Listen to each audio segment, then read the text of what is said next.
ಪತ್ರಿಕೋದ್ಯಮದವರಿಗೆ, ನಮ್ಮ ಮಾಧ್ಯಮ ಮಿತ್ರರಿಗೆ, ಅಂದ್ರೆ ಅವ್ರ ಎಲ್ಲರೂ ನನ್ನ ಹೇಗೆ ಕಾಣ್ತೀನಿ ಅಂದ್ರೆ ನನಗೆ ಮಾರ್ಗದರ್ಶಕರು ಅನ್ನೋ ಹಾಗೆ ನಾನು ಕಾಣ್ತೀನಿ, ಹಾಗೆ ಬೆಳ್ಕೊಂಡು ಬಂದಿರೋದು ಸಹ. ಹಾಗಾಗಿ ಇವತ್ತು ಒಂದು ಶುಭ ಸೂಚನೆ.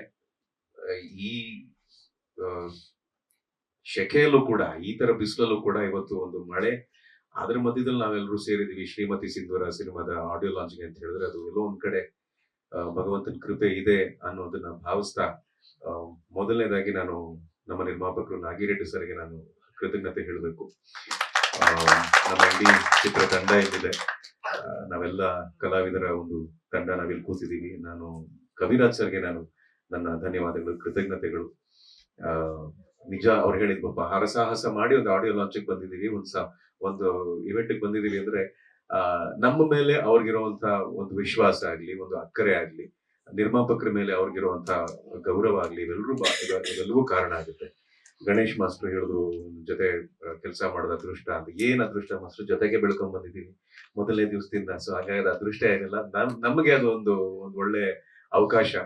ಗಂಗಣ್ಣ ಅವರು ಈ ಸಿನಿಮಾ ಮಾಡಕ್ ಬಂದಾಗ ಮನೆಗೆ ಅವರು ಒಂದು ವಿಚಾರದಲ್ಲಿ ಬಹಳ ಕ್ಲಿಯರ್ ಇದ್ರು. ಬಹಳ ಏನ್ ಹೇಳ್ತಾರೆ, ಕಥೆ ಮಾಡೋದ್ರಿಂದ ಹಿಡಿದು ಇವಾಗ ಟೀಸರು, ಹಾಡುಗಳು ಅದೆಲ್ಲ ಪ್ರೆಸೆಂಟ್ ಮಾಡೋವರೆಗೂ ನಿರ್ಮಾಪಕರಿಗೆ ಅವರ ಕಥೆ ಮೇಲಿರುವಂತ ಬಹಳ ದೃಢವಾದ ನಂಬಿಕೆ, ಒಂದು ಬಹಳ ದೊಡ್ಡ ಮಟ್ಟದಲ್ಲಿ ಅವರಿಗೆ ವಿಶ್ವಾಸ ಇದೆ ಕಥೆ ಮೇಲೆ.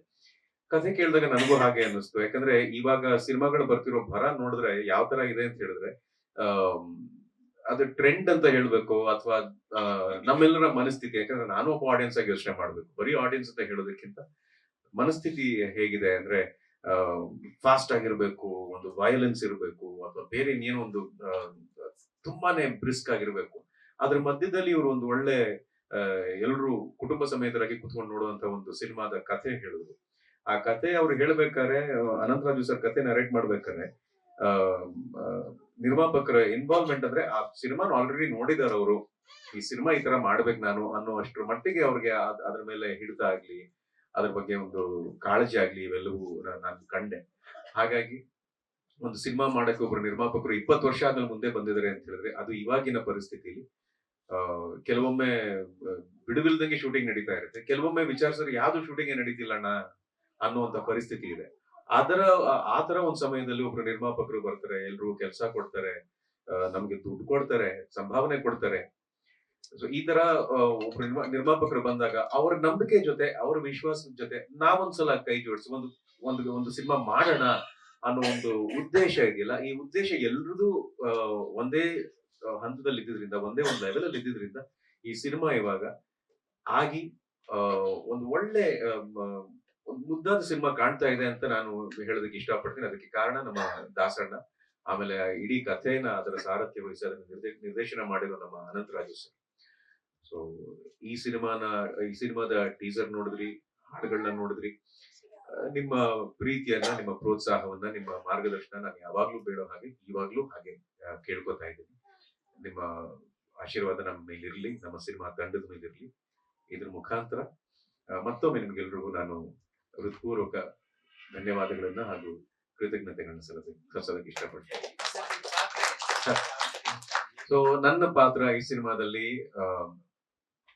ನೀವೇ ನೋಡಿದ್ರಲ್ಲ, ಅಂದ್ರೆ ಮನೆಯಲ್ಲಿ ಒಬ್ಬ ಜವಾಬ್ದಾರಿಯುತ ಒಂದು ಗಂಡಸು.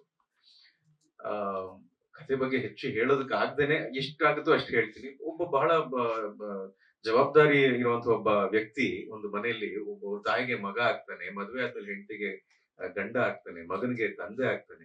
ಸೊ ಇದ್ರ ನಡುವೆ ಸಂಸಾರದಲ್ಲಿ ನಮ್ಗೆ ಗೊತ್ತಿಲ್ಲದ ಹಾಗೆ ನಮ್ಗೆ ತೊಂದರೆಗಳು ಎದುರಾಗ್ತಾ ಇದಾವೆ ಅಂತ ನಮ್ಗೆ ಅನ್ನಿಸ್ತಾ ಇರುತ್ತೆ. ಆದ್ರೆ ಆ ತೊಂದರೆಗಳು ಒಂದೊಂದ್ಸಲ ಹೊರಗಿನಿಂದವರಲ್ಲ, ಒಳಗಡೆ ಯಾರ್ಯಾರು ಇರ್ತಾರೋ, ನಮ್ಮ ಮನೇಲಿ ಯಾರ್ಯಾರು ಇರ್ತಾರೋ ಆ ತರ ಕೆಲವು ಸಲ ತೊಂದರೆ ಬರುತ್ತೆ.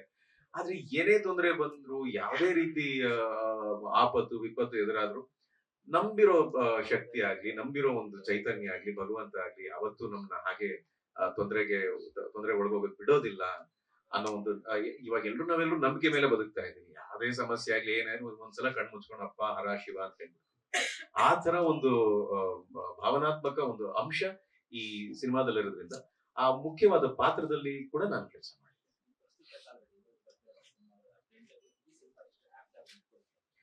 ಅದೇ ಹೇಳಿದ್ರೆ ಸರ್, ಇವಾಗ ಖಂಡಿತ ಈಗ ಬರ್ತಿರೋ ತುಂಬಾನೇ ಫೋರ್ಸ್ ಇರುವಂತ ಸಿನಿಮಾ ಆಗ್ಲಿ, ಆಕ್ಷನ್ ಸಿನಿಮಾ ಆಗ್ಲಿ, ಅಥವಾ ತುಂಬಾ ಸ್ಪೀಡ್ ಇರುವಂತ ಸಿನಿಮಾ ಆಗ್ಲಿ, ಆ ತರ ಒಂದು ಕ್ಯಾಟಗರಿಗೆ ಸೇರ್ಕೊಳ್ದೇ ಇರುವಂತ ಸಿನಿಮಾ. ಸುಮಾರು 20 ವರ್ಷ ಹಿಂದೆ ಅಂತಲ್ಲ, ಕಾಲದಿಂದ ಕಾಲಕ್ಕೆ ಒಂದು ಒಳ್ಳೆ ಫ್ಯಾಮಿಲಿ ಎಂಟರ್ಟೈನರ್, ಒಂದು ಒಳ್ಳೆ ಎಮೋಷನ್ ಇರುವಂತ ಸಿನಿಮಾ ಯಾವಾಗ ಬಂದ್ರು ಜನ ಒಂದ್ಸಲ ತಿರುಗಿ ನೋಡ್ತಾರೆ. ಹಾಡುಗಳು ಸ್ವಲ್ಪ ತುಂಬಾ ಫಾಸ್ಟ್ ಆಗಿರ್ತೇನೆ, ಕೇಳೋದಕ್ಕೆ ಸಂಪೂರ್ಣ ಲಿರಿಕ್ಸ್ ಅರ್ಥ ಆಗುವಂತ ಹಾಡುಗಳು ಈ ನಮ್ಮ ಸಿನಿಮಾದಲ್ಲಿದೆ. ಒಂದು ಫ್ಯಾಮಿಲಿ ಬಗ್ಗೆ ಹಾಡಿದೆ, ಒಂದು ರೊಮ್ಯಾನ್ಸ್ ಬಗ್ಗೆ ಒಂದು ಹಾಡಿದೆ, ಭಕ್ತಿ ಬಗ್ಗೆನೂ ಹಾಡಿದೆ. ಸೊ ಇದೆಲ್ಲ ಇರ್ಬೇಕಾದ್ರೆ ಜನರ ಮೇಲಿರೋ ವಿಶ್ವಾಸದಿಂದ ಈ ಸಿನಿಮಾ ಮಾಡಿದ್ದಾರೆ. ಇರುತ್ತೆ ಸರ್, ಖಂಡಿತ ಇರುತ್ತೆ. ಒಂದು ಯಾವಾಗ್ಲೂ ನಾವು ಡಿವೋಷನ್, ಫ್ಯಾಂಟಸಿ ಅನ್ನೋ ಎಲಿಮೆಂಟ್ ನಾವು ಅದ್ರ ಬಗ್ಗೆ ಇಮ್ಯಾಜಿನ್ ಮಾಡ್ತಾನೆ, ಅದ್ರ ಬಗ್ಗೆ ಕಲ್ಪನೆ ಮಾಡ್ತಾನೆ. ಅದು ಆಲ್ರೆಡಿ, ಯಾಕಂದ್ರೆ ಅದು ಏನಂತಾರೆ, ರಿಯಾಲಿಟಿಗೆ ಹೊರತಾದಂತ ವಿಚಾರ.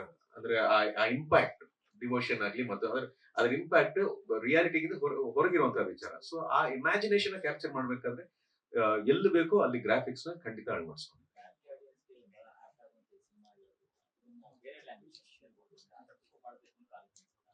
ಗೊತ್ತಿಲ್ಲ, ಅದು ನಿರ್ಮಾಪಕರು ಹೇಗೆ ಯೋಚನೆ ಮಾಡ್ತಾರೋ ಗೊತ್ತಿಲ್ಲ. ರಿಲೀಸ್ ಆದ್ಮೇಲೆ ಜನ ಅದನ್ನ ಎಷ್ಟು ಇಷ್ಟ ಪಡ್ತಾರೆ, ಅದ್ರ ತುಂಬಾ ಒಳ್ಳೆ ಹೆಸರು ಮಾಡಿದಾಗ ಅವಾಗ ಏನಾಗುತ್ತೆ, ತುಂಬಾ ಯಾವ್ದೊಂದು ಸಿನಿಮಾ ಬಹಳ ಹೆಸರು ಮಾಡ್ತಿದ್ಯಲ್ಲಪ್ಪ ಅಂತ ನಮ್ಮ ನೆರೆ ರಾಜ್ಯದವ್ರು ಕೇಳಿದಾಗ ಅವಾಗ ಡಬ್ ಮಾಡಿರೋ ಅಥವಾ ಇನ್ನೇನ್ ರೀಮೇಕ್ ಏನ್ ಮಾಡ್ತಾರೆ, ಅದೇನ್ ನಮ್ಗೆ ಬೋನಸ್ ಅದಿಷ್ಟು. ಇಲ್ಲ, IPL ಇದೆಯಲ್ಲ ಸರ್, ಅದೇ ಜೋರ್ ಮಳೆ ತರ ಬರ್ತಾ ಇದೆ. ಸೊ ಆ ಮಳೆ ನಿಂತ ಮೇಲೆ ನಂತರ ರಿಲೀಸ್ ಮಾಡೋ